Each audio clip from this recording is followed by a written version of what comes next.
यह है पाटन महल, राजस्थान की एक शांत घाटी में छिपा राजसी निवास, जिसे तीन ओर से अरावली की पहाड़ियां घेरे हुए हैं। लेकिन आज दिखाई देने वाले इस शांत महल के ऊपर एक कहीं अधिक प्राचीन और उथल पुथल भरे इतिहास के अवशेष मौजूद हैं। हमारे ऊपर पहाड़ी की चोटी पर 13वीं शताब्दी का पुश्तैनी किला है। उसकी ढलान पर बादलगढ़ महल के रहस्यमय खंडहर हैं और इन्हीं पहाड़ियों के आगे फैले मैदानों में 20 जून 1790 को राजपूताना के इतिहास का एक अत्यंत निर्णायक युद्ध लड़ा गया था। एक ओर जयपुर और जोधपुर की सेनाएं थीं, जिनके साथ मुगल सेनापति इस्माइल बेग भी था। दूसरी ओर महादजी सिंधिया की मराठा सेना थी। युद्ध क्षेत्र में मराठों का नेतृत्व गोपाल भाऊ कर रहे थे, जबकि उनकी अनुशासित पैदल सेना और तेजी से चलने वाली तोपों की कमान यूरोपीय सैन्य अधिकारी बेनोआद बोयन के हाथों में थी। उस दिन की समाप्ति तक उत्तर भारत में शक्ति का संतुलन बदल चुका था। पाटन के प्रसिद्ध युद्ध में आखिर क्या हुआ था, जानने के लिए वीडियो के अंत तक बने रहिए।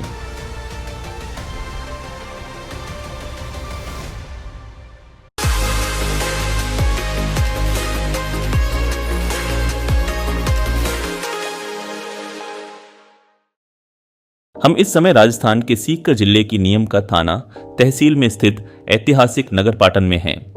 यह पुरानी कोटपुतली सीकर सड़क के पास बसा हुआ है। पाटन दिल्ली से लगभग 180 किलोमीटर और जयपुर से करीब 110 से 115 किलोमीटर की दूरी पर है।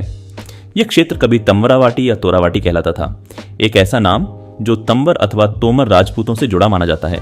सबसे पहले हम चल रहे हैं पाटन महल की ओर। यह पाटन के राव परिवार का पैतृक निवास रहा है और आज एक हेरिटेज होटल के रूप में संचालित होता है। महल आज के घनी आबादी वाले पाटन कस्बे के बीच स्थित है, लेकिन इसके भीतर प्रवेश करते ही बाहर की हलचल से दूरी बन जाती है। एक ओर घने पेड़ पौधों और जंगल की सीमा है, जिसके साथ महल की परिधि दीवार और बाड़ लगी है। दूसरी ओर दीवार इसे कस्बे की व्यस्त गलियों से अलग करती है। लेकिन जैसे ही हम इसके मुख्य द्वार के भीतर आते हैं, शहर का शोर पीछे छूट जाता है। सामने खुलते हैं महल के बगीचे, जहां पक्षियों की आवाजें और मोरों की पुकार सुनाई देती है।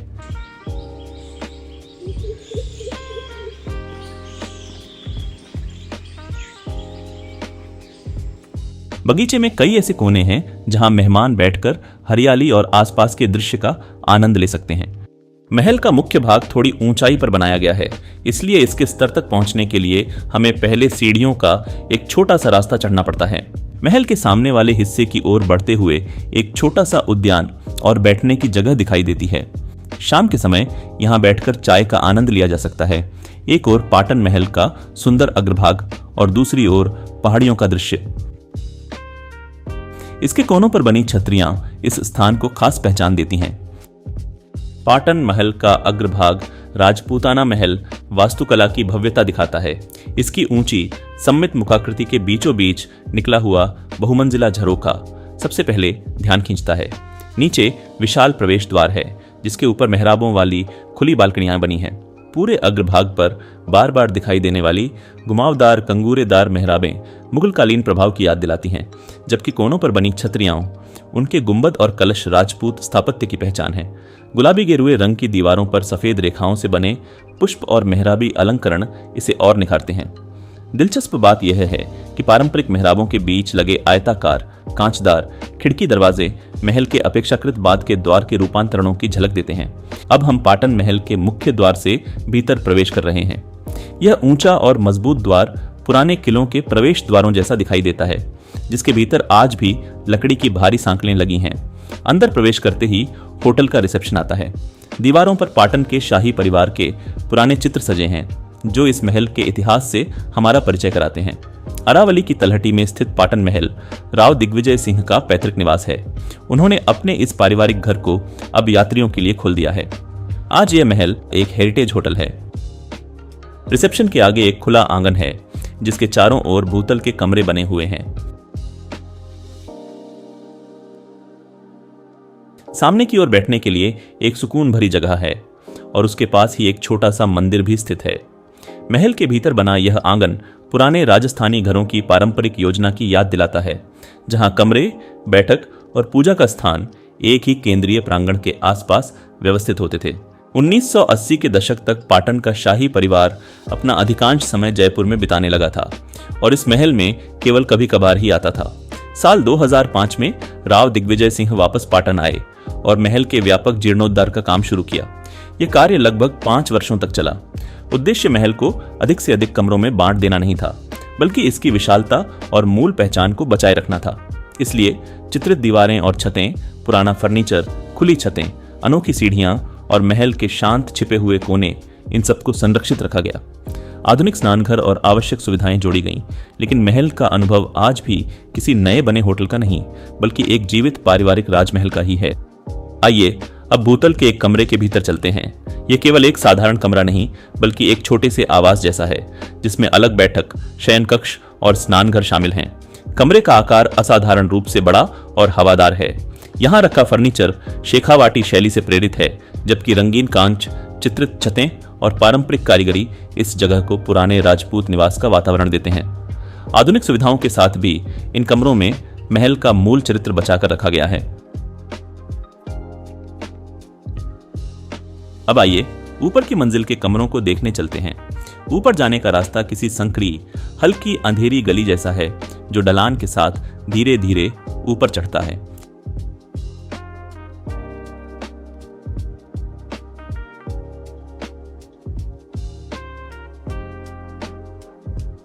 लेकिन ऊपर पहुंचते ही एक खुला छत प्रांगण मिलता है।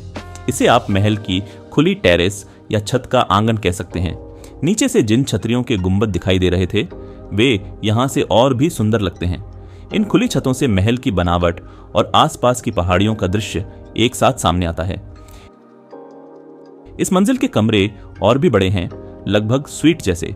इनमें अधिक खुला स्थान, पारंपरिक फर्नीचर और राजस्थानी शैली के पलंग दिखाई देते हैं।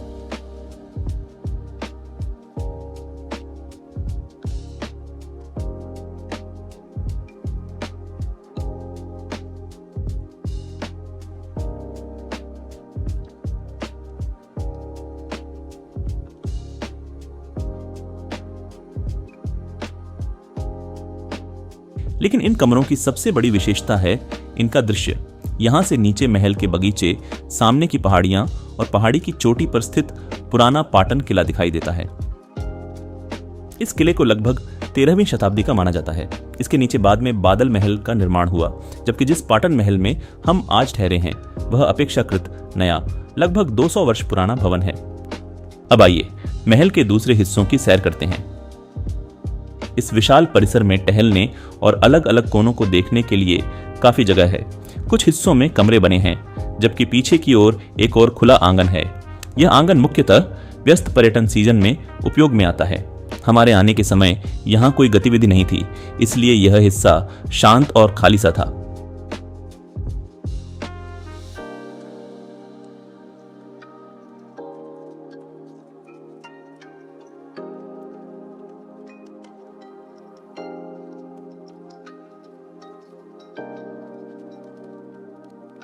अब हम महल के पिछले भाग की ओर चलते हैं, जहां स्विमिंग पूल बना हुआ है।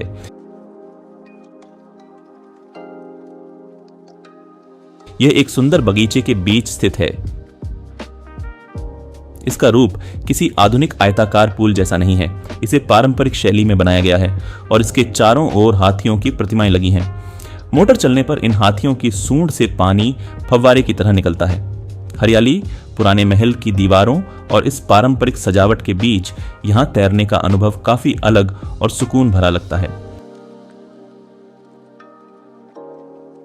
सूरज ढलने के बाद पाटन महल का वातावरण बिल्कुल बदल जाता है।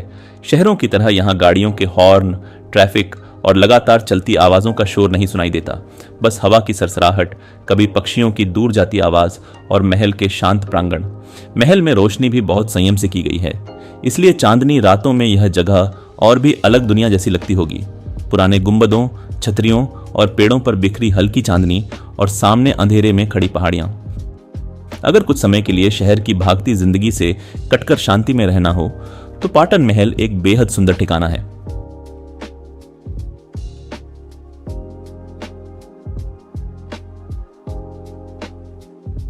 पहली मंजिल पर महल का एक बेहद सुरुचिपूर्ण डाइनिंग क्षेत्र है। दीवारों पर बने पारंपरिक चित्र, रंगीन कांच वाली खिड़कियां और सलीके से सजी भोजन मेजें इसे एक राजसी माहौल देती हैं। रात का डिनर और सुबह का नाश्ता यहीं परोसा जाता है। पुराने महल की कलात्मक सजावट के बीच भोजन करना यहाँ ठहरने के अनुभव को और खास बना देता है।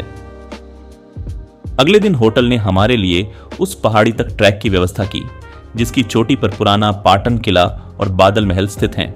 वर्तमान पाटन महल बनने से पहले शासक परिवार का वास्तविक निवास इसी पहाड़ी किले के भीतर हुआ करता था। आज यह पहाड़ी शांत दिखाई देती है, लेकिन 1790 में पाटन के आसपास का यही इलाका उत्तर भारत के सबसे निर्णायक युद्धों में से एक का मैदान बना था। 18वीं शताब्दी के अंतिम वर्षों में उत्तर भारत की राजनीति तेजी से बदल रही थी। मुगल सत्ता कमजोर हो चुकी थी। राजपूत राज्य अपनी स्वतंत्रता और क्षेत्रों की रक्षा करना चाहते थे, जबकि महादजी सिंधिया उत्तर भारत की सबसे प्रभावशाली मराठा शक्तियों में से एक बन चुके थे। जयपुर और जोधपुर ने सिंधिया की बढ़ती मांगों का विरोध किया और मुगल सेनापति इस्माइल बेग के साथ गठबंधन बनाया। मई 1790 में उनकी संयुक्त सेनाएं नारनौल की ओर से आगे बढ़ीं और पाटन के पास अपना पड़ाव डाला। उस समय पाटन के स्थानीय शासक राव संपत सिंह थे। दूसरी ओर महादजी सिंधिया की मराठा सेना थी। युद्ध क्षेत्र में मराठों का नेतृत्व गोपाल भाऊ कर रहे थे, जबकि उनकी अनुशासित पैदल सेना और तेजी से चलने वाली तोपों की कमान यूरोपीय सैन्य अधिकारी बेनोआद बोयन के हाथों में थी। राजपूत मुगल गठबंधन के पास बड़ी संख्या में राठौड़ और कछवाहा घुड़सवार, प्रशिक्षित पैदल सैनिक, जयपुर के सशस्त्र नागा साधु और 125 से अधिक तोपें थीं। लेकिन उसकी सबसे बड़ी कमजोरी थी अलग अलग सेनाएं और अलग अलग कमान। उसके सेनापति एक दूसरे पर भरोसा नहीं करते थे और उनके पास कोई एक साझा युद्ध योजना नहीं थी।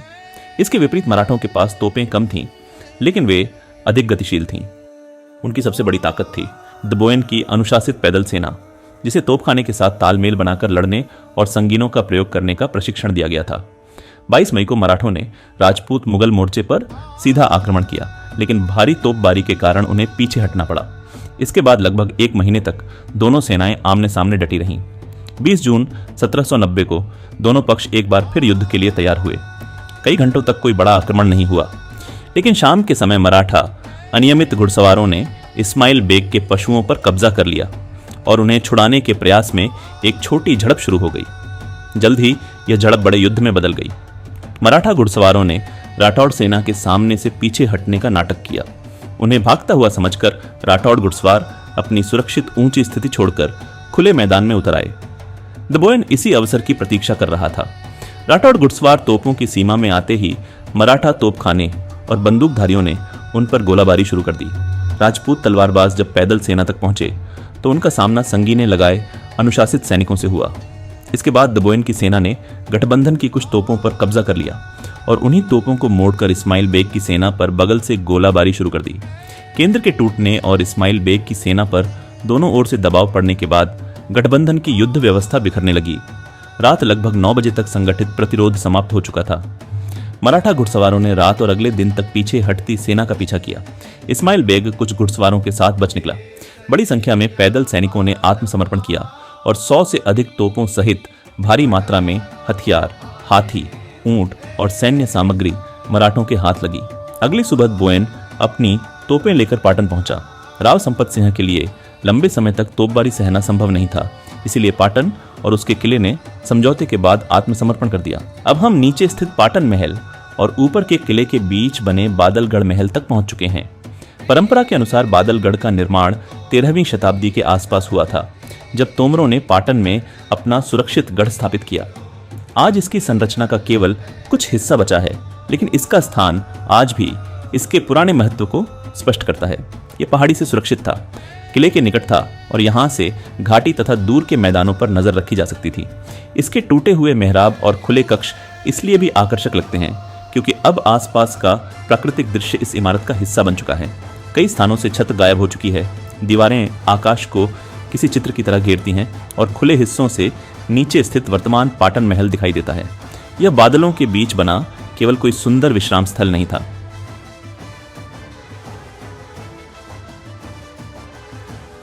बादलगढ़ के ऊपर पाटन का पुश्तैनी किला है, इस राजसी भूदृश्य की सबसे पुरानी बची हुई परत।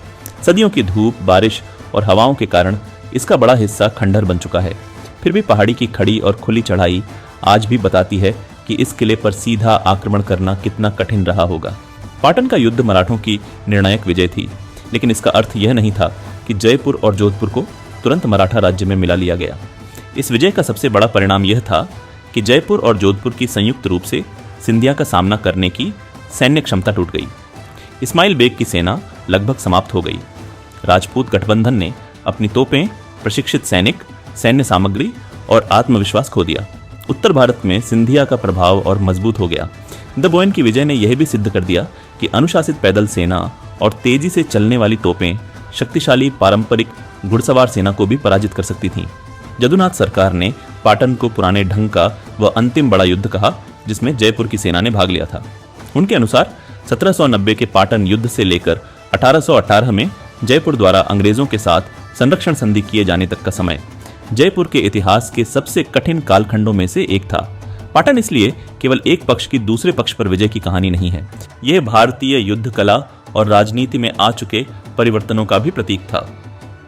उम्मीद है आपको पाटन महल और पुराने किले की यह यात्रा पसंद आई होगी। अगर आपको भारत के ऐसे ऐतिहासिक स्थल, किले और उनकी अनकही कहानियां पसंद हैं तो चैनल को सब्सक्राइब जरूर करें। वीडियो अच्छा लगा हो तो लाइक करें और इसे उन दोस्तों के साथ शेयर करें जिन्हें इतिहास और यात्रा में रुचि है। फिर मिलेंगे एक और दिलचस्प ऐतिहासिक सफर में। नमस्कार।